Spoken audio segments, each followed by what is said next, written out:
তিনি মিজান হজরত আয়েশাকে নিয়ে রাতের অন্ধকারে দৌড় প্রতিযোগিতা দিতেও জানতেন।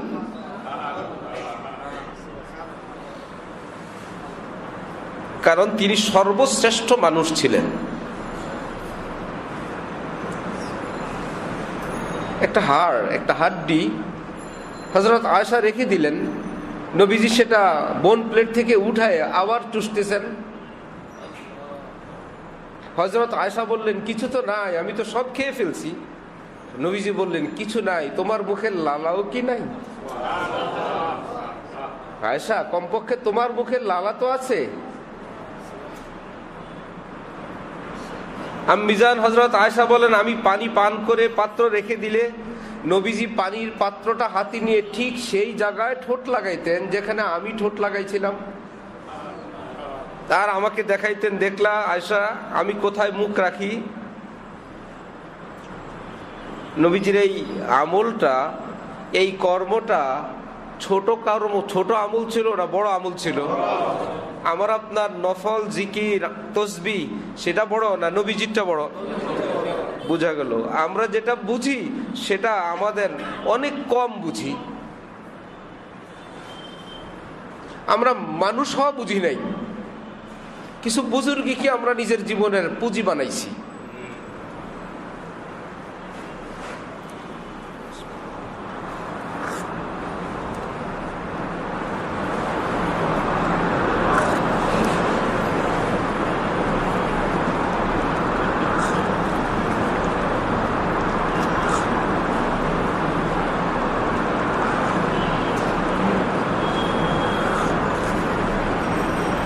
আল্লাহ, আলহামদুলিল্লাহ।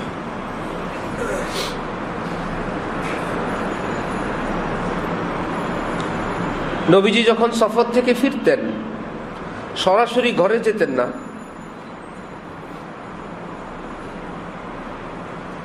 সফরের ক্লান্তি থাকে, সফরের কারণে চেহারার মধ্যে ধুলাবালি থাকতে পারে।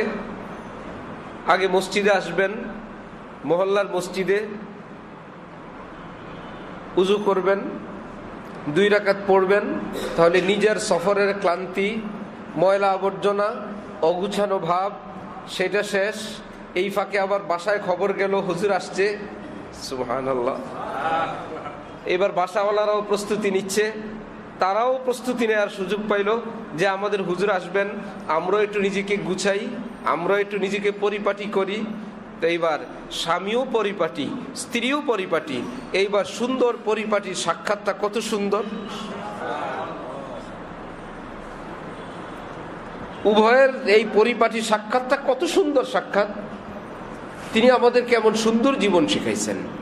তিনি বলেন কি, বুইস্তু লিউতাম্মিমা মাকারিমাল আখলাক, আল্লাহ পাক আমাকে পৃথিবীতে প্রেরণ করেছেন উত্তম চরিত্রের একদম চূড়ায় পৌঁছে দিয়ে, পূর্ণাঙ্গতায় পৌঁছে যেন আমি পৃথিবীর থেকে যাই। এরপরে যেন উত্তম চরিত্রের কোন স্তর এই পৃথিবীতে বাকি না থাকে। স্বামী হিসাবে একজন আদর্শ স্বামী, আমার উপরে আর কোনো স্বামীর স্তর নাই। বাবা হিসাবে এর উপরের আর কোনো পয়েন্ট নাই। অভিভাবক হিসাবে এর উপরের কোনো পয়েন্ট নাই। পৃথিবীর বাদশাহ হিসাবে এর উপরের কোনো স্তর নাই। যে যেই মডেলের যাবে, আল্লাহ পাক বল, লাকাদ কানা লাকুম ফি রাসূলিল্লাহি উসওয়াতুন হাসানা। তুমি জীবনের কোন পয়েন্টে আছো দেখো, তোমার অবস্থায় আমার নবীজি কেমন ছিলেন, তুমি তেমন সাজো, আমি আল্লাহর কাছে তুমি সবচেয়ে প্রিয় পাত্র হয়ে যাবে। তুমি স্বামী তো নবীর মতন স্বামী হও, তুমি বাদশা নবীর মতো বাদশা হও, তুমি নানা নবীর মতো নানা হও, তুমি ব্যবসায়ী নবীর মতো ব্যবসায়ী হও, তুমি কারো কর্মচারী নবীর মতো কর্মচারী হও। সুবহানাল্লাহি ওয়া বিহামদি। সর্বক্ষেত্রে উদাহরণ রাখছেন আল্লাহ। তুমি বিজয়ী বাদশা নবীর মতন হও, তুমি পরাজিত হয়ে মক্কা ছেড়ে মদিনায় যাবা নবীজির মতন হও।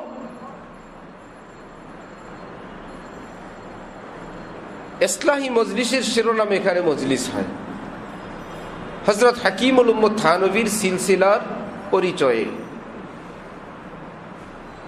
যে হযরত থানভীর সিলসিলার পক্ষ থেকে ইসলাহি মজলিস, এখানের সিরাত কমিটির উদ্যোগে। এই মজলিসটা এমন না বা এতদিন এমন হয় নাই যে প্রথম দিন 100 বার জিকির, সবাইকে বলা হয়েছে ইনশাআল্লাহ এখন থেকে আমরা 110 বার জিকির, পরের সপ্তাহে আলহামদুলিল্লাহ 150 বার জিকির, এরকম হয়েছিল? প্রথম সপ্তাহে কুল হু আল্লাহ, দ্বিতীয় সপ্তাহে ফালাক, তৃতীয় সপ্তাহে নাস, এরকম হয়েছিল? সেগুলো কি দিন না? সেগুলোও দিন, সেটাও শিখব।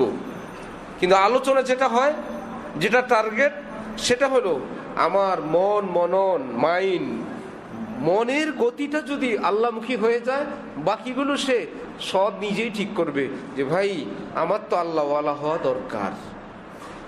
এবার সেই নামাজ পড়বে, সেই কুলহু আল্লাহ ঠিক করবে, সেই ব্যবসা গুছাবে, সেই নিজের ঘরের পর্দা সঠিক করবে, নিজের বাচ্চাকে দিন শিখাবে, সেই নিজেকে নিজে গুছাবে। কথা তো লাখ লাখ, কথা তো কোটি কোটি।